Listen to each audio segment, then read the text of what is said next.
Sofía cruzó el desierto abrasador con su hijo de 7 años, llevando en su vientre otra vida y en sus manos el destino de un apache moribundo. Dejó atrás el miedo y las voces que la llamaban traidora. En la arena ardiente, halló fuerza en ese guerrero herido, y juntos emprendieron la búsqueda del hermano perdido. En el desierto de Sonora, el silencio no es paz. Es un lienzo donde la soledad pinta sus fantasmas. Y a veces, de la arena moribunda, la vida se aferra con una fuerza inesperada. En el año de 1881, la casa de adobe de Sofía Valentina de la Rosa era el epicentro de ese silencio. Era un punto solitario, un refugio frágil contra la inmensidad de una tierra que le había quitado todo. Su esposo y sus 2 primeros hijos descansaban bajo esa misma tierra, llevados por la fiebre que no distinguía entre los justos y los pecadores. Desde entonces, el sonido se había marchitado en la garganta de Sofía, dejándola atrapada en un mundo sin voz. Su único ancla a la vida era Mateo, un niño de 7 años que había llegado a su puerta como un regalo abandonado por el destino. Él era sus oídos y su voz, un torbellino de energía que llenaba el vacío con sus narraciones infantiles. Cada mañana, la rutina era la misma. Sofía se movía con la gracia de una bailarina triste. Sus manos hablaban un lenguaje que solo Mateo entendía. Él le describía el canto de un pájaro lejano o el susurro del viento entre los cactus, y ella le respondía con una caricia en el cabello o una mirada que contenía todo el amor que sus labios no podían pronunciar. Dentro de su vientre, una nueva vida crecía, una promesa secreta que la ataba a un futuro que temía y anhelaba a partes iguales. Antes de que sigamos, cuéntanos desde dónde nos estás sintonizando. Y si esta historia te llega al corazón, asegúrate de estar suscrito, porque mañana tengo guardado algo muy especial para ti. Ese día, el sol era un martillo de fuego que golpeaba la tierra agrietada. El aire era espeso, casi sólido, lleno del polvo que se levantaba con cada paso. Habían salido a buscar hierbas medicinales, una de las pocas tareas que los obligaba a alejarse de la relativa seguridad de su hogar. Mientras Sofía recolectaba con cuidado, Mateo, con la curiosidad inquieta de su edad, se alejó un poco, persiguiendo a un lagarto que corría hacia un montículo de rocas. De repente, su grito infantil cortó el aire. No era un grito de alegría. Sofía corrió, con el corazón en un puño, el peso de su embarazo un recordatorio de su vulnerabilidad. Encontró a Mateo de pie, inmóvil, señalando hacia el suelo. Allí, medio enterrado en la arena abrasadora, yacía el cuerpo de un hombre. Estaba boca abajo, su ropa desgarrada y su piel quemada por el sol. Sofía se arrodilló, su sombra ofreciendo un mínimo alivio al extraño. Con manos temblorosas, le dio la vuelta. Su rostro estaba oculto por una maraña de cabello negro y polvo, pero pudo ver sus labios agrietados y la respiración superficial y agónica que apenas agitaba su pecho. Estaba al borde de la muerte. El miedo inicial de Mateo se disolvió al ver la compasión en la mirada de su madre. Él sabía lo que ella iba a hacer antes de que ella misma lo decidiera. La lógica gritaba que lo dejara allí. Era un extraño, posiblemente un bandido, un peligro. Pero el corazón de Sofía, un órgano que había sufrido tanto, aún era capaz de sentir el dolor ajeno. No podía dejarlo morir, con una fuerza que no sabía que poseía, una fuerza nacida de la pura desesperación y de una voluntad indomable. Comenzó la tarea imposible. Le indicó a Mateo que la ayudara. Juntos, tiraron del hombre inconsciente. Era un peso muerto, un ancla que se aferraba a la arena. Arrastraron al hombre metro a metro, dejando un surco profundo en la tierra, un rastro evidente de su decisión, un camino del que ya no habría vuelta atrás. El sol los castigaba, el sudor perlaba la frente de Sofía, y cada paso era una batalla. Finalmente, llegaron a la casa. Con un último esfuerzo, lo introdujeron y cerraron la puerta, aislando el infierno del exterior. A la luz tenue del interior, mientras el polvo se asentaba, Sofía tomó un paño húmedo y comenzó a limpiar el rostro del extraño. A medida que el barro y la sangre desaparecían, los rasgos se revelaron. Pómulos altos, una nariz aguileña, la estructura ósea de un guerrero. Y entonces vio las finas marcas de pintura, casi borradas, en sus mejillas. El terror, frío y paralizante, la golpeó con la fuerza de un rayo. No había salvado a un simple viajero, había traído al enemigo, a un guerrero apache, al santuario de su hogar. Hay una respiración extraña en la casa, una respiración que no es ni la suya ni la de Mateo, y con cada inhalación, el frágil santuario de Sofía se encoge un poco más. Durante 2 días, el hombre yació en una estera en la esquina más alejada de la habitación principal, un bulto febril que oscilaba entre el delirio y la inconsciencia. Sofía trabajó sin descanso, machacó hierbas que su abuela le había enseñado a usar, creando una pasta para sus labios rotos y un té amargo para bajar la fiebre. Cada vez que se acercaba, su corazón latía con una mezcla de piedad y terror. Veía la fuerza en sus extremidades, la musculatura de un hombre acostumbrado a la lucha y a la supervivencia, y el miedo le susurraba que estaba alimentando a un león herido que, al sanar, podría devorarla. Mateo, por otro lado, no veía a un león, veía un misterio. Se sentaba a una distancia que él consideraba segura, observando al huésped con una fascinación silenciosa. Susurraba preguntas a su madre, y ella le respondía con gestos fluidos. ¿Estás soñando?, preguntaba él. Sofía se tocaba la frente y luego dibujaba nubes en el aire. Sí, está viajando por las nubes de sus sueños. ¿Le duele? Ella se tocaba el corazón, y su rostro se ensombrecía por un instante. Sí, le duele mucho. En esos momentos, Sofía no solo cuidaba al hombre, sino también al corazón de su hijo, protegiéndolo de los prejuicios que envenenaban al mundo exterior. Le enseñaba, sin palabras, que el dolor era un lenguaje universal. La segunda noche fue la más difícil. La fiebre del hombre alcanzó su punto máximo. Se agitaba, murmurando palabras en una lengua gutural y extraña que erizaba la piel de Sofía. En medio de la noche, con la única luz de una vela temblorosa que proyectaba sombras danzantes en las paredes de adobe, el hombre abrió los ojos. No estaban nublados por el delirio, estaban claros, oscuros y profundos, como 2 pozos en la noche del desierto. Sus miradas se encontraron a través de la habitación. El tiempo pareció detenerse. Sofía esperaba ver odio, rabia, la mirada de un enemigo, pero no encontró nada de eso. Vio confusión, vio dolor, y vio una vulnerabilidad tan profunda que resonó con la suya propia. En ese instante, sin una sola palabra, dejaron de ser la viuda y el apache. Eran solo 2 almas perdidas, atrapadas en una tormenta. Él no apartó la mirada. Ella tampoco. Fue un momento de pura conexión humana, un puente tendido sobre un abismo de silencio y miedo. Lentamente, como para no romper el hechizo, Sofía se acercó y le ofreció un cuenco de agua. Él bebió, sus ojos nunca abandonaron los de ella. A la mañana siguiente, el hombre estaba lo suficientemente fuerte como para sentarse. La fiebre había remitido. Mateo, en un acto de valentía que sorprendió a su madre, se acercó al hombre. Llevaba en sus manos un trozo de pan de maíz, el que Sofía había horneado esa misma mañana. Lo extendió hacia el extraño. Naiche, pues, ese era su nombre. Aunque ellos no lo sabían, miró al niño, luego al pan, y finalmente a Sofía, que observaba con el aliento contenido.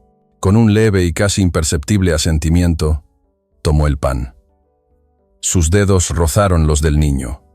Un contacto fugaz pero cargado de significado. Le dio un mordisco, lento y deliberado. Luego, miró a Mateo y una palabra suave, casi un susurro, escapó de sus labios.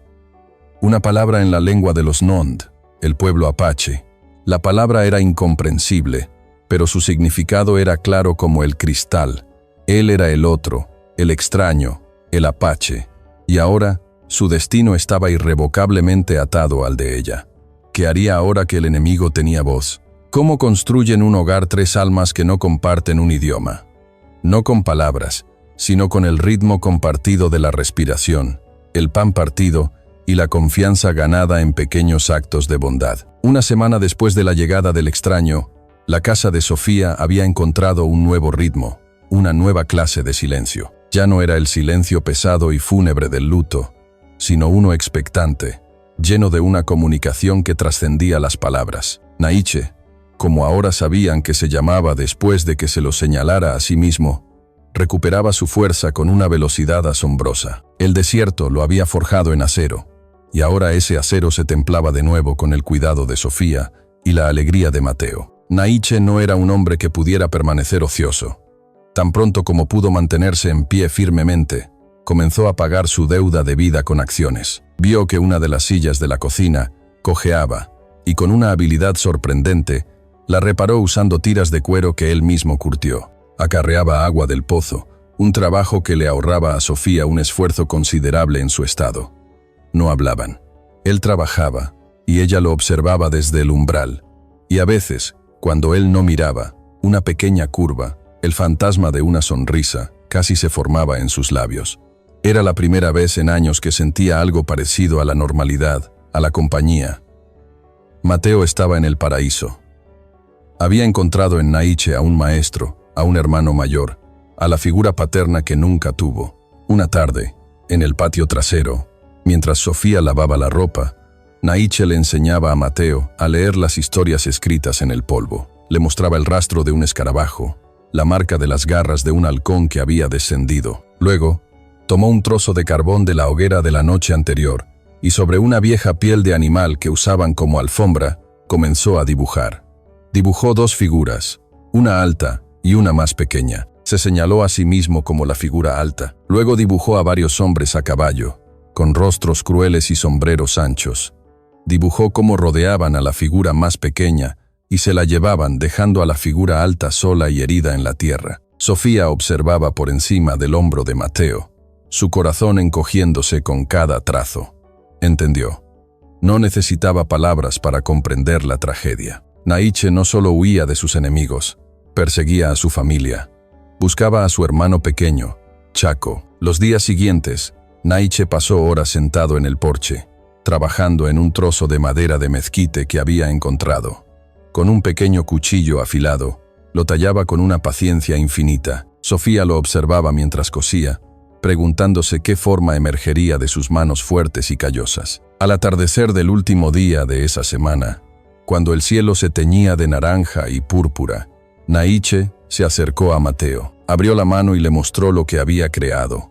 Un pájaro, con las alas extendidas, tan delicadamente tallado que parecía a punto de echar a volar. Mateo ahogó un grito de pura alegría. Tomó el pájaro con una reverencia que solo un niño puede sentir por un tesoro. El regalo era un acto de pura creatividad, un pedazo del alma de Naiche ofrecido libremente. Para Sofía, ese pequeño pájaro de madera fue la llave final. Derribó el último muro de miedo que quedaba en su corazón. En ese momento, Naiche dejó de ser el extraño, el apache, el enemigo. Era solo un hombre que, a pesar de haberlo perdido todo, todavía era capaz de crear belleza y ofrecerla a un niño. Era familia. En ese instante de paz perfecta, mientras Mateo admiraba su pájaro de madera y Sofía, sentía una calidez en el pecho que creía olvidada para siempre. Un sonido agudo y lejano rompió el hechizo. El ladrido frenético de un perro, seguido por el inconfundible galope de varios caballos acercándose a gran velocidad. La paz se hizo añicos. El mundo exterior, con todo su odio y prejuicio, había encontrado su pequeño santuario. Los cascos de los caballos se acercaban, y Sofía supo, con una certeza helada, que ya no podía esconder a su huésped de las sombras. El prejuicio no susurra, golpea, y en la puerta de Sofía sonó con la fuerza de 3 hombres que confundían el miedo con la razón. Antes de que los jinetes llegaran al claro frente a su casa, Sofía actuó con un instinto animal. Agarró a Naiche del brazo y lo empujó hacia las sombras del interior, sus ojos comunicando una urgencia que él comprendió sin necesidad de palabras. Tomó a Mateo de la mano y lo colocó detrás de ella, convirtiendo su propio cuerpo en un frágil escudo. Se plantó en el umbral, con la espalda recta y la barbilla en alto, esperando. El silencio era su única armadura. Los 3 hombres detuvieron sus caballos, levantando una nube de polvo. El que iba al frente, un hombre corpulento y de rostro enrojecido llamado Ramón, la miró con desprecio. Sus 2 compañeros se quedaron un poco más atrás, como lobos esperando las sobras. «Buenas tardes, viuda», dijo Ramón, su voz goteando una falsa cortesía. «Hemos oído rumores preocupantes. Dicen que le has dado cobijo a uno de los salvajes». Sofía lo miró fijamente, sin parpadear. No asintió, no negó. Su silencio era un muro, una negativa a participar en su juego de odio. ¿No vas a decir nada?, se burló Ramón. Siempre tan callada. Algunos dicen que es por la pena. Yo digo que es porque tienes algo que esconder. Sabemos que encontraste a un indio en el desierto. ¿Dónde lo tienes? El corazón de Sofía martilleaba contra sus costillas, pero su rostro permanecía como una máscara de serenidad. Pensó en Naiche, oculto a solo unos metros, escuchándolo todo. Pensó en su promesa silenciosa de protegerlo. La inacción de Sofía enfureció a Ramón. Hizo un gesto para desmontar. Su intención era clara. Iba a entrar por la fuerza, pero antes de que su bota tocara el suelo, una pequeña figura salió disparada de detrás de Sofía. Mateo se plantó frente a los hombres, sus pequeños puños apretados a los costados. «Déjenla en paz», gritó, su voz aguda y llena de una furia que sorprendió a todos. «No hay nadie aquí, váyanse». Los hombres se rieron, una risa cruel y despectiva. «Mira qué cachorro tan valiente», dijo uno de los compañeros, defendiendo a la traidora de su madre. Esa palabra, traidora, fue como una chispa en la pólvora. Ramón desmontó. Su rostro era una máscara de ira. «Quítate de en medio, niño. Esto es asunto de mayores». Se abalanzó hacia adelante, con la intención de apartar a Sofía del umbral. En ese preciso instante, una sombra se materializó en la oscuridad de la puerta, justo detrás de Sofía. Naiche estaba de pie, erguido en toda su estatura. No llevaba armas visibles, sus manos estaban vacías a los costados, pero su presencia llenaba el espacio, cargada de una energía contenida y letal. Su rostro era impasible, sus ojos oscuros fijos en Ramón, con una intensidad que lo detuvo en seco. No dijo una sola palabra. No hizo un solo gesto amenazante. Simplemente estaba allí, un guardián silencioso, un pilar de fuerza tranquila que hacía que la agresividad ruidosa de los tres hombres pareciera patética y vulgar. La tensión se volvió tan espesa que se podía cortar con un cuchillo. Ramón tragó saliva, su bravuconería se desinfló como un globo pinchado. Miró la figura imponente de Naiche, luego los ojos desafiantes de Sofía, y finalmente al pequeño Mateo que no se había movido. Vio una fortaleza que no comprendía, una unidad que no podía romper con gritos ni amenazas. Dio un paso atrás, luego otro. La batalla se había librado y perdido, sin un solo golpe. Montó su caballo, su rostro rojo de humillación. Miró a Sofía por última vez, sus ojos llenos de veneno. «Esto no se queda así», gruñe Ramón mientras se aleja. «El sheriff Vargas se enterará de esto. Veremos si tu silencio te protege de la ley». La amenaza ahora tiene un nombre y un uniforme. Los tres se marcharon, dejando tras de sí un silencio que ya no era de paz, sino de premonición. La espera es una forma de agonía.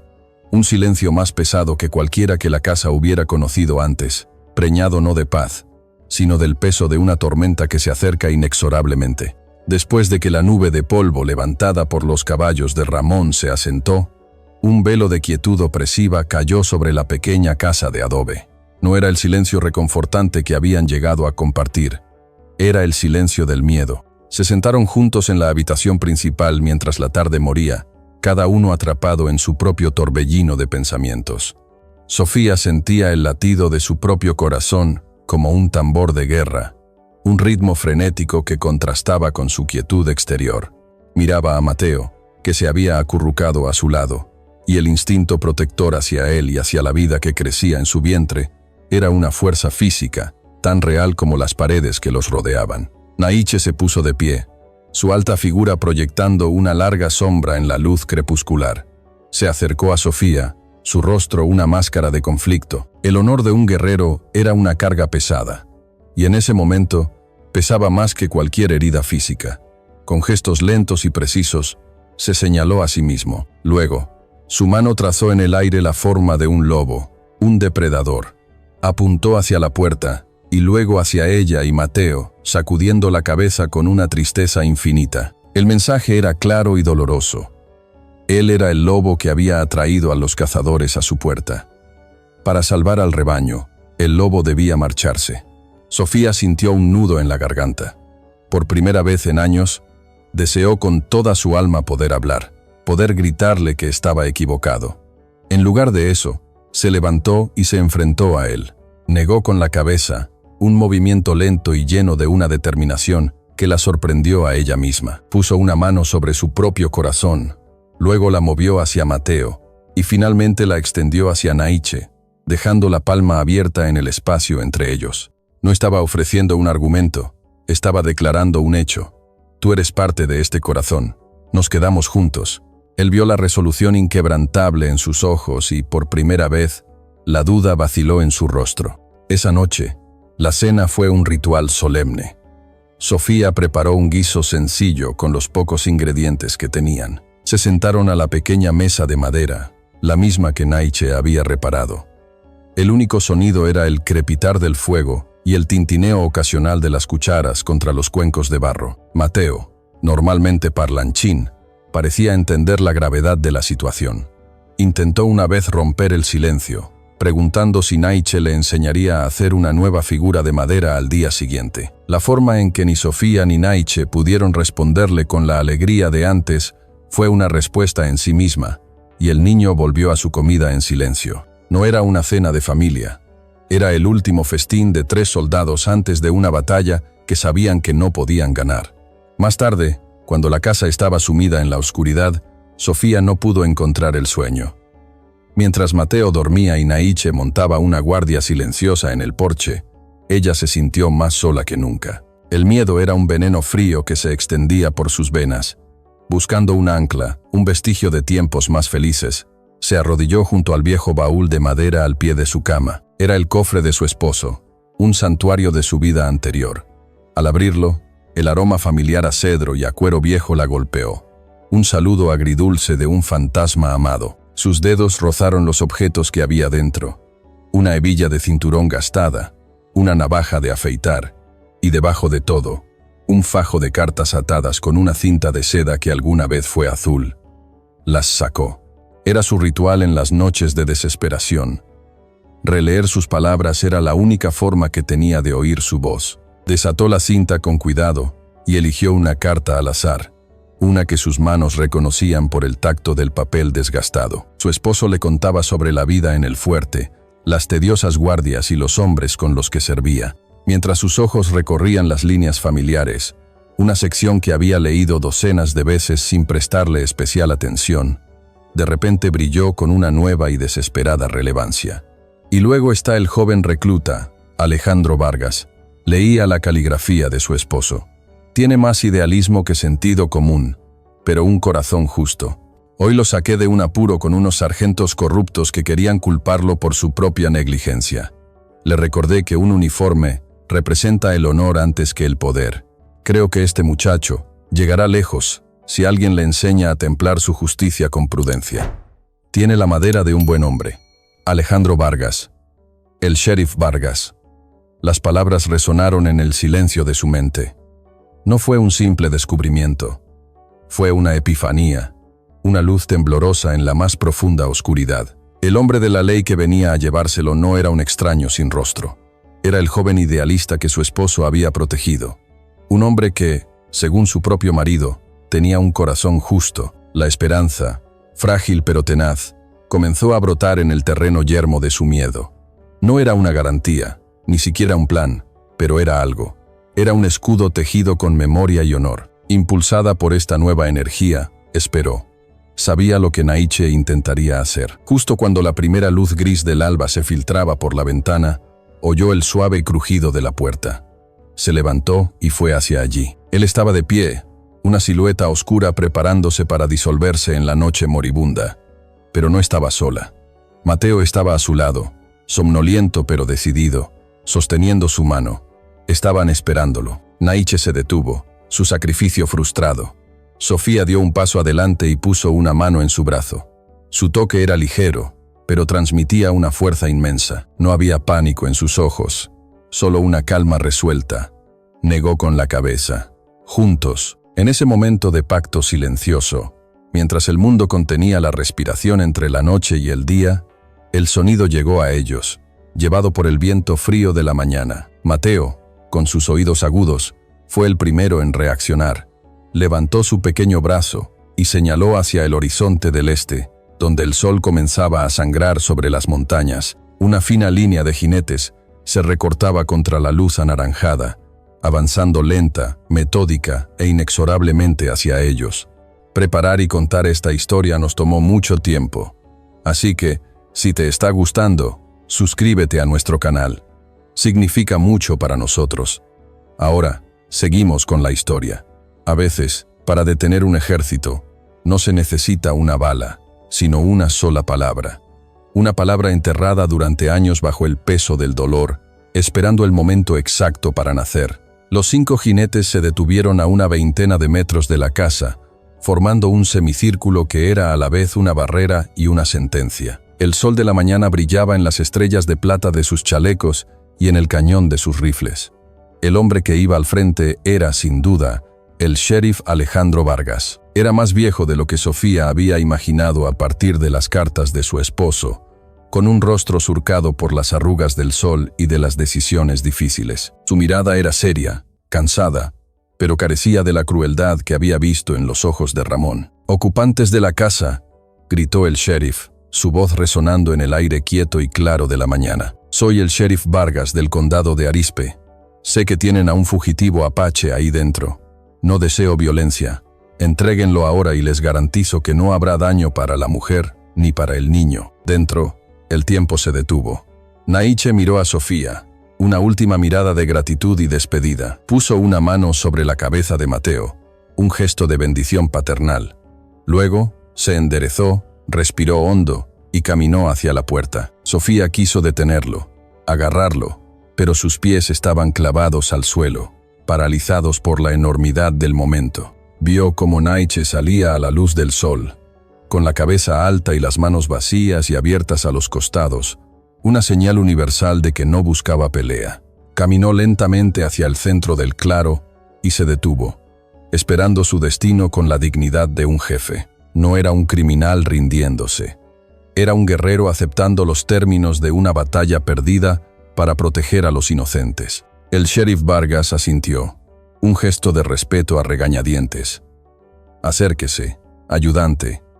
«Átelo», le ordenó a uno de sus hombres. El ayudante, un hombre joven con más entusiasmo que experiencia, desmontó y se acercó a Naiche con una cuerda en la mano. Ver ese trozo de soga, ver la inminencia de la humillación y la captura de aquel hombre orgulloso, fue lo que finalmente rompió algo dentro de Sofía. Una presa de dolor y silencio que había contenido durante años se resquebrajó y estalló. Salió corriendo de la casa, su cuerpo moviéndose antes que su mente, y de su garganta, de las profundidades de su ser, surgió un sonido que no había emitido en casi una década. No fue una palabra, fue un rugido, un sonido áspero, gutural, doloroso, el sonido de un músculo atrofiado forzado a la acción. Sorprendió a los ayudantes, que se detuvieron en seco. Sorprendió al sheriff, cuyos ojos se abrieron con incredulidad. Sorprendió a Naiche, que se giró para mirarla con una expresión de puro asombro. Y más que a nadie, se sorprendió a sí misma. Sintió la vibración cruda en su propia garganta, el dolor agudo del aire forzando su paso a través de cuerdas vocales olvidadas. Todos los ojos estaban sobre ella. Temblaba, pero no de miedo, sino por la pura fuerza de la emoción que la recorría. Plantó los pies en el polvo y miró directamente al sheriff Vargas. No lo toquen», dijo. Su voz era un susurro ronco, frágil, pero que cortaba el silencio como un cuchillo. Cada palabra era un esfuerzo, una piedra arrancada de una garganta cerrada. «Este hombre no es un fugitivo, es un huésped». El sheriff frunció el ceño, confundido. «Señora, es un apache. La ley es la ley». «¿Qué ley?», preguntó ella, su voz ganando una fuerza temblorosa. «La ley que persigue a un hombre que solo busca a su familia. Su hermano pequeño, Chaco, fue robado. Hombres a caballo se lo llevaron. Él solo quiere encontrarlo». Luego, dio un paso adelante, su mirada fija en la del sheriff, una mirada que exigía ser escuchada. «Mi esposo, el capitán de la Rosa, me habló de usted, sheriff Alejandro Vargas». Al oír su nombre completo y el de su marido, El rostro del sheriff cambió. La máscara de oficial de la ley se resquebrajó, revelando al hombre que había debajo. Dijo que usted era un hombre con un corazón justo, continuó Sofía, su voz ahora más clara, más firme, impulsada por la memoria y la desesperación. Dijo que el honor era más importante para usted que un simple reglamento. Le pregunto ahora, Alejandro Vargas, ¿dónde está el honor en atar a un hombre que ha protegido a una viuda y a su hijo? ¿Dónde está la justicia en impedir que encuentre a su propio hermano secuestrado? El silencio que siguió fue absoluto. Los ayudantes miraban a su jefe, esperando una orden. Naiche miraba a Sofía, su rostro una mezcla de asombro y una veneración casi dolorosa. Mateo corrió hacia su madre y se aferró a su falda, su pequeño cuerpo temblando. El sheriff Vargas se quitó el sombrero, un gesto de profundo respeto o de profunda incertidumbre. Se pasó una mano por el cabello canoso. Su mirada fue de los ojos llameantes de Sofía a la postura digna de Naiche, y finalmente al pequeño Mateo, que se escondía tras su madre. No estaba viendo a una criminal y a un fugitivo. Estaba viendo lo que parecían los restos destrozados de una familia, luchando por mantenerse unida contra todo pronóstico. La ley era clara, pero la escena que tenía delante era un nudo de humanidad que ninguna ley podía desatar fácilmente. La deuda de honor que le debía al capitán de la Rosa pesaba sobre él. Volvió a ponerse el sombrero, su decisión tomada. Su rostro era grave, su voz resonó en el silencio atónito con el peso de una sentencia. 3 días, dijo el sheriff. Le doy 3 días para encontrar a su hermano y desaparecer de mis tierras. Después de eso, mi deber es mi deber y no podré protegerlo. La sentencia era a la vez una condena y un milagro. El polvo levantado por los caballos del sheriff y sus hombres apenas se había asentado cuando la acción se apoderó de la pequeña casa. No hubo tiempo para la conmoción o el alivio. La clemencia de Vargas no había sido un perdón, sino el pistoletazo de salida de una carrera desesperada contra la muerte. Cada segundo era precioso, un grano de arena que caía en un reloj de tiempo implacable. Sofía entró corriendo, su mente, antes nublada por el dolor, ahora era un torbellino de claridad y propósito. Agarró un morral y comenzó a llenarlo con lo esencial. Un odre de agua lleno hasta el borde, carne seca, un puñado de harina de maíz y las hierbas medicinales que podrían necesitar. Su voz, aunque todavía ronca, era firme al darle instrucciones a Mateo. Mientras tanto, Naiche estaba fuera, de pie donde antes había estado el sheriff, pero su atención no estaba en el camino por el que se habían ido, sino en la dirección opuesta. Su mente de guerrero había cambiado de modo defensivo a modo de caza. Leía el viento, el sol, la tierra, procesando un mapa invisible de posibilidades. Cuando Sofía salió, lista, él simplemente asintió y señaló hacia el sur. Y así, sin más palabras, comenzaron su viaje. Un viaje a pie, con un niño y una mujer embarazada, en busca de un fantasma en la inmensidad del desierto de Sonora. El primer día fue una lección de humildad y frustración. El desierto, que parecía un lienzo vacío desde la distancia, era un laberinto de cañones y arroyos secos de cerca. Naiche era un rastreador magistral. Podía leer una historia en una rama rota o en una piedra desplazada. Encontró huellas, las de un grupo de jinetes que llevaban a un prisionero que caminaba, las huellas pequeñas y arrastradas de un niño. Pero el rastro era viejo, de hacía semanas, y el viento y la lluvia lo habían borrado en su mayor parte. Cuando llegaron a un tramo de suelo rocoso, las huellas desaparecieron por completo. La frustración era una nube oscura en el rostro de Naiche. Estaba acostumbrado a que la tierra le hablara, y ahora ésta guardaba silencio. Sofía demostró ser mucho más que una simple compañera. Su conocimiento del territorio era íntimo. «Por aquí no», decía con su voz rasposa, señalando un cañón. «Conduce a un callejón sin salida. Hay un paso más al este que los viajeros suelen evitar». Sabía dónde encontrar pequeños manantiales escondidos en las rocas, lugares que solo los locales conocían.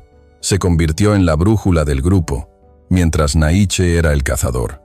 Mateo, por su parte, demostró una resistencia sorprendente. No se quejó. Observaba todo con sus ojos muy abiertos, absorbiendo las lecciones de Naiche sobre qué plantas eran venenosas y cuáles se podían comer. Al atardecer del segundo día, exhaustos y con las esperanzas menguando, llegaron a un puesto comercial aislado, poco más que una choza de adobe, con un porche desvencijado. Era un lugar sombrío, frecuentado por los personajes más duros de la frontera. El comerciante, un hombre flaco y con ojos desconfiados, los miró con evidente recelo. La extraña composición de su grupo, una viuda de aspecto decente pero agotado, un apache silencioso que se mantenía en la sombra, y un niño era suficiente para levantar sospechas. Fue Sofía quien se adelantó. Dejó a Naiche y a Mateo a una distancia prudente y se acercó al mostrador. Usando su voz, que se volvía más fuerte con cada uso, interpretó el papel de una tía preocupada. «Buenas tardes, señor», dijo. Su tono era educado pero teñido de ansiedad. «Busco a mi sobrino, un niño, de unos 6 años, pelo negro, ojos oscuros. Se perdió hace unas semanas. ¿Ha oído algo? ¿Ha visto a alguien que viajara con un niño así?» El hombre la estudió, masticando tabaco. «Mucha gente pasa por aquí, señora. Muchos niños trabajan en los ranchos. Es difícil saberlo». Sofía sintió una punzada de desesperación, pero no dejó que se mostrara. Puso una de las pocas monedas que le quedaban sobre el mostrador. Cualquier información sería de gran ayuda. Su madre está desconsolada. Los ojos del hombre se fijaron en la moneda y la hizo desaparecer en su bolsillo. Se encogió de hombros. «Hay un ranchero, al sur de aquí. Un tal gringo llamado Silas. Dicen que no hace muchas preguntas sobre los trabajadores que encuentra. Siempre necesita manos baratas». Escupió al suelo. «Es todo lo que sé. No era mucho, pero era más que nada. Era una dirección, un hilo de esperanza». Siguieron esa pista, caminando hasta que sus piernas protestaron. Al final de la tarde, Naiche los guió hasta la cima de una alta cresta que dominaba un amplio valle. El sol comenzaba a descender, pintando el cielo de colores melancólicos. Estaban todos al límite de sus fuerzas. Sofía se sentó en una roca, sintiendo el peso del mundo sobre sus hombros. Naiche escudriñaba el horizonte, su rostro una máscara de concentración. Fue entonces cuando la vocecita de Mateo rompió el silencio. «Mamá, mira», estaba señalando con su pequeño dedo hacia el fondo del valle. «Allá, hay una casa y un niño». Sofía y Naiche siguieron su dedo. En la distancia, apenas un punto en la inmensidad, había un rancho, un corral, una casa principal y varias chozas para los trabajadores. Y moviéndose entre un grupo de hombres, había una figura diminuta, demasiado lejos para estar seguros, pero el corazón de Naiche dio un vuelco. La altura, la forma de moverse, era posible. Era él, estaba allí. Chaco estaba allí, pero entre ellos y él había un valle de distancia, hombres armados y un sol que se ponía en su penúltimo día. ¿Cómo se rescata un alma cuando no se tienen armas? Solo un corazón a punto de estallar. Hay jaulas que no están hechas de hierro, sino de deudas y desesperación. Y para abrirlas, a veces no se necesita una llave, sino el sacrificio de todo lo que posees. Pasaron la noche en las colinas, observando el rancho como halcones. El lugar era una pequeña fortaleza de miseria. Un par de guardias perezosos hacían rondas, pero el verdadero carcelero era la inmensidad del desierto que lo rodeaba. No había a dónde huir. Naiche, en susurros, trazó un plan en el polvo. Él se deslizaría al amparo de la oscuridad, crearía una distracción en un extremo del rancho, y en la confusión, sacaría a Chaco. Era el plan de un guerrero, audaz, rápido y lleno de riesgos mortales. Sofía lo escuchó pacientemente, y cuando terminó, negó con la cabeza. «No», susurró ella, su voz firme en la quietud de la noche. «Lucharán. Habrá disparos. Chaco o tú podrían resultar heridos. O peor, hay otra manera». Sacó de lo más profundo de su morral una pequeña bolsa de tela, pesada y con el tintineo sordo de las monedas. La sacudió suavemente. «Estos hombres no entienden de honor, pero entienden de codicia. Usaremos su propio veneno contra ellos». Naiche la miró, primero con incredulidad, y luego con un respeto que bordeaba la veneración. Comprendió que la fuerza de Sofía no residía en los músculos, sino en su profundo conocimiento de la debilidad del corazón humano. Al amanecer, Sofía se preparó para su batalla. Se alisó el vestido, se arregló el cabello y lavó el polvo del camino de su rostro. Cuando descendió de las colinas hacia el rancho, no parecía una viuda fugitiva, sino una patrona, una dama de tierras con un propósito. Dejó a Naiche y a Mateo escondidos, con instrucciones claras de no moverse pasara lo que pasara. El capataz, un hombre corpulento y de rostro sudoroso llamado Silas, la vio acercarse con una mezcla de sorpresa y sospecha. «¿Puedo ayudarla, señora?», preguntó, sus pequeños ojos evaluándola de arriba a abajo. «Busco trabajadores», dijo Sofía. Su voz era tranquila y llevaba un tinte de autoridad que había encontrado en algún rincón olvidado de sí misma. «Mi esposo falleció recientemente y necesito manos para mi propiedad. Me han dicho que usted a veces tiene personal disponible». La sospecha de Silas se transformó inmediatamente en interés. La codicia brilló en sus ojos. «Ha venido al lugar correcto, señora. Tengo a los mejores y más trabajadores muchachos de todo Sonora. Pasen por aquí». La guió hacia un corral, donde un grupo de hombres y niños de aspecto miserable trabajaban bajo el sol. Sus corazones eran prisioneros, sus almas estaban en venta. El corazón de Sofía dio un vuelco al ver a Chaco. Era más pequeño y delgado de lo que recordaba, una pequeña figura encorvada por el trabajo y la desesperanza. Ocultó su emoción detrás de una máscara de fría evaluación. Caminó entre los trabajadores, inspeccionándolos como si fueran ganado. Se detuvo frente a Chaco. El niño ni siquiera levantó la vista. «Este», dijo ella, señalando, «parece débil, pero es joven. Aprenderá rápido. ¿Cuánto por él?». Silas sonrió, relamiéndose los labios. «Ah, ese es un buen chico. Fuerte. Le costará una buena suma». Comenzó una negociación fría y brutal. Sofía regateó, quejándose del estado del niño, de su aparente debilidad, todo para hacer que el acto pareciera real. Finalmente, llegaron a un precio que, casualmente, era exactamente la cantidad que Sofía tenía. Volvieron a la casa principal. Sofía abrió su bolsa de tela y con un gesto deliberado la volcó sobre la mesa polvorienta. Un pequeño montón de monedas de plata y cobre, los últimos vestigios de su dote, el último recuerdo tangible de la vida con su esposo, rodaron sobre la madera. Era el precio de un alma. Silas contó las monedas con dedos ávidos y asintió, satisfecho. «Es todo suyo, señora». Llamó a Chaco, quien se acercó con la cabeza gacha, temblando. Sofía se arrodilló frente a él. «Ya no tienes que tener miedo», le dijo en un español suave, aunque sabía que el niño probablemente no entendía. Tomó su pequeña y sucia mano. Estaba tan fría como el hielo. Se levantó y, sin mirar atrás, comenzó a caminar, alejándose del rancho, de la miseria, con su preciada compra a su lado. Desde la seguridad de las colinas, Naiche lo vio todo. Vio a la mujer que había salvado de la muerte caminar hacia la guarida del león desarmada. La vio enfrentarse al monstruo y salir no solo ilesa, sino victoriosa, con su hermano a su lado. El guerrero, el que estaba listo para luchar y morir, solo pudo observar con asombro cómo la viuda silenciosa ganaba la guerra más importante de sus vidas, con nada más que su ingenio, su coraje y el último eco de su pasado. Lo tenían. Chaco era libre. Pero al caer la noche de su último día, se encontraron sin un solo peso, con un niño traumatizado y en medio de un territorio hostil. La alegría de la reunión era inmensa, pero su futuro nunca había sido más incierto. Y así, con el poder de la astucia y el amor, un niño es liberado. Este es nuestro último momento de tensión antes del desenlace. Han ganado la batalla, pero la guerra por la supervivencia apenas comienza.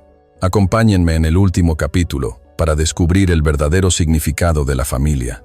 Gracias por haber visto hasta aquí. Si estás ocupado o tienes que salir ahora, dale like a este video para que puedas encontrarlo fácilmente más tarde. Ahora sí, volvamos a la historia. Las despedidas más difíciles no son finales, son promesas. Promesas de un futuro que quizá nunca llegue, unidas solo por la fuerza de un recuerdo que se niega a morir. Esa noche, en la seguridad de un refugio rocoso que los ocultaba del mundo, la pequeña familia improvisada experimentó unas pocas horas de paz robada al destino. El reencuentro entre los dos hermanos Apache fue un bálsamo silencioso y profundo. Naiche no atosigó a Chaco con preguntas. En su lugar, lo cuidó con una ternura que Sofía nunca hubiera imaginado en un guerrero. Limpió con un paño húmedo el rostro de su hermano, borrando la suciedad y la humillación de su cautiverio. Le habló en la lengua musical de los Nond, no en frases completas, sino en susurros y fragmentos de viejas canciones que su madre les cantaba, melodías diseñadas para ahuyentar las sombras de la noche y del corazón. Chaco permanecía como una estatua en miniatura, un niño petrificado por el trauma. Sus ojos grandes y oscuros miraban sin ver, y se estremecía ante cualquier movimiento brusco. Fue Mateo, con la diplomacia inocente que solo un niño posee, quien logró la primera grieta en su caparazón. Se acercó a Chaco, no con palabras, sino con un tesoro. Le tendió el pajarito de madera que Naiche le había tallado. Chaco lo miró, sus ojos fijos por primera vez en un objeto. Vio las alas extendidas, la promesa de libertad, en la madera inmóvil. Lentamente, con dedos que temblaban como hojas secas, tomó el pájaro. No fue una sonrisa, ni una palabra, pero sus dedos se cerraron alrededor del regalo, y por un instante, la tensión en su pequeño cuerpo pareció disminuir. Fue un comienzo. Más tarde, compartieron la escasa comida que les quedaba alrededor de una pequeña hoguera. El fuego danzaba, proyectando sus rostros en un círculo de luz íntima. Sofía repartió la harina de maíz cocida, y Naiche la compartió con su hermano, asegurándose de que comiera. En ese círculo de calidez, en medio de la inmensidad fría del desierto, eran simplemente 4 personas compartiendo el pan. No había viuda, ni guerrero, ni huérfanos, solo una familia, completa y perfecta en su fugacidad. Sofía grabó cada detalle en su memoria. La forma en que Naiche miraba a su hermano con una devoción feroz, la manera en que Mateo intentaba hacer reír a Chaco haciendo sombras de animales en la pared de la roca, y la sensación de pertenencia que la envolvía, una sensación que creía haber perdido para siempre. La despedida llegó demasiado pronto, con la primera y pálida luz del amanecer. Era el final de su tercer día. Se pararon en el borde de un cañón, la línea invisible que separaba su mundo del de Naiche.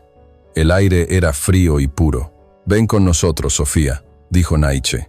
Su voz era un ruego profundo y sincero. «Mi gente tiene un refugio en las montañas, un lugar que nadie ha encontrado.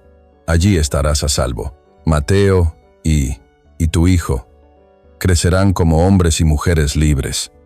No tendrás que volver a temer a los hombres como Ramón, ni a las leyes que no entienden de justicia. Sé mi familia. Sé nuestra familia». Era la promesa de una vida entera, una oferta que le arrancó el aliento. La imagen de esa vida segura, protegida, amada la tentó con una fuerza abrumadora, pero mientras miraba hacia las montañas distantes, sintió el tirón de otras raíces, las que la ataban a esa tierra que había bebido sus lágrimas, y ahora sostenía sus esperanzas. Puso una mano sobre su vientre abultado, un gesto que lo decía todo. «Mi lugar está aquí, Naiche», dijo con su voz ahora clara, teñida de una tristeza dulce. «Esta tierra se llevó a mi primera familia, pero también me trajo a ti. Aquí es donde mi esposo está enterrado. Aquí es donde esta nueva vida debe nacer. Mi hogar ya no es una tumba de recuerdos. Se ha convertido en una semilla, y debo quedarme para verla crecer». Naiche la miró, y en sus ojos no había decepción, sino una profunda comprensión. Asintió lentamente. Se quitó el collar de cuentas de hueso y turquesa que llevaba, el único adorno que poseía, y se lo puso con delicadeza alrededor del cuello de Sofía. «Un regalo de la gente del monte», susurró, «para que el espíritu del águila te dé fuerza y proteja tu hogar». Sofía, a su vez, le entregó una pequeña bolsa de tela que había cosido durante la noche, llena de las hierbas medicinales más potentes que conocía. «Un regalo de la gente del valle», respondió ella, «para que la tierra siempre sane tus heridas y te guíe de vuelta a casa». Se miraron por última vez, un largo momento en el que se dijeron adiós. «Gracias y quizás, algún día, encontraré la manera de volver a verte», prometió Naiche, y no sonaba como una esperanza, sino como un juramento. Tomó la mano de Chaco, y juntos, como 2 espíritus del desierto, se fundieron con las rocas y las sombras, desapareciendo. Sofía y Mateo los observaron hasta que el paisaje se los tragó por completo. Luego, Se dieron la vuelta y comenzaron el largo y solitario camino de regreso a casa. Meses después, la casa de adobe vibraba con una nueva clase de vida. El silencio había sido desterrado para siempre. El llanto saludable de una niña recién nacida, a la que Sofía llamó Esperanza, se mezclaba con las risas de Mateo. Y no estaban solos. Sentada en el porche, ayudando a Sofía a desgranar el maíz, estaba otra mujer. Se llamaba Elena, una joven viuda cuyo esposo soldado había muerto, dejándola sin un centavo y sin un lugar a donde ir. Sofía la había encontrado, desamparada y asustada, y simplemente le había abierto la puerta. Mateo, ahora un hermano mayor, le enseñaba a la pequeña hija de Elena a caminar. Esa tarde, mientras el sol ponía su manto dorado sobre la tierra, Sofía contemplaba su pequeño reino. Miró el desierto, no como un enemigo, sino como un viejo conocido. Entendió su naturaleza. Quitaba, pero también daba. Exigía fortaleza, pero recompensaba con una belleza feroz e indomable. Se miró las manos, ya no las manos vacías de una viuda solitaria, sino las manos ocupadas y capaces de una matriarca. Comprendió que la familia no era una cuestión de sangre, ni de nombres, ni de leyes. La familia era un verbo. Era proteger, cuidar, alimentar, sanar. Era construir un refugio con los pedazos rotos de tu propio corazón y abrir la puerta de par en par para que otras almas cansadas pudieran entrar y descansar. Y en el silencio del desierto, la casa de adobe ya no era un refugio para el dolor, sino una cuna para la esperanza. Una promesa susurrada en el viento de que incluso en la tierra más yerma, el amor siempre encuentra la manera de florecer. La historia de Sofía, Naiche y Mateo, nacida en la aridez de un desierto y el silencio de un corazón roto, nos deja una profunda lección sobre la naturaleza de la verdadera fortaleza. No es una historia de grandes batallas con pólvora y acero, sino de las batallas internas que libramos contra el prejuicio, el miedo y la soledad. Nos muestra cómo un solo acto de compasión, el de ofrecer agua a un extraño moribundo, puede convertirse en la semilla de la que florece una nueva familia, redefiniendo sus lazos no por la sangre, sino por la lealtad, el sacrificio y el respeto mutuo. El viaje de Sofía nos enseña que encontrar nuestra voz, después de que el dolor nos la ha arrebatado, es el acto de autosanación más poderoso. Nos recuerda una verdad sencilla, pero a menudo olvidada en la dureza de la vida. Así como el adobe, hecho de tierra y paja, puede convertirse en un refugio contra la tormenta, nuestros actos de bondad, hechos de compasión y coraje, construyen un hogar para el alma en el desierto de la vida. Te invito a tomar un momento para reflexionar sobre esto. Piensa en las veces que un pequeño gesto cambió tu día, o las veces que tuviste la oportunidad de ser ese refugio para alguien más. Si esta historia ha tocado tu corazón y te ha recordado el poder que reside en un simple acto de humanidad, considera extender esa calidez a alguien en tu vida que la necesite. Y si tu corazón anhela más relatos que alimenten el alma, tenemos algo especial para ti. A continuación, tienes 2 historias más que destacan directamente en tu pantalla. Si esta te encantó, no querrás perderte estas. Solo haz clic y échales un vistazo. Y no olvides darle like, suscribirte y activar la campanita para no perderte ninguna novedad de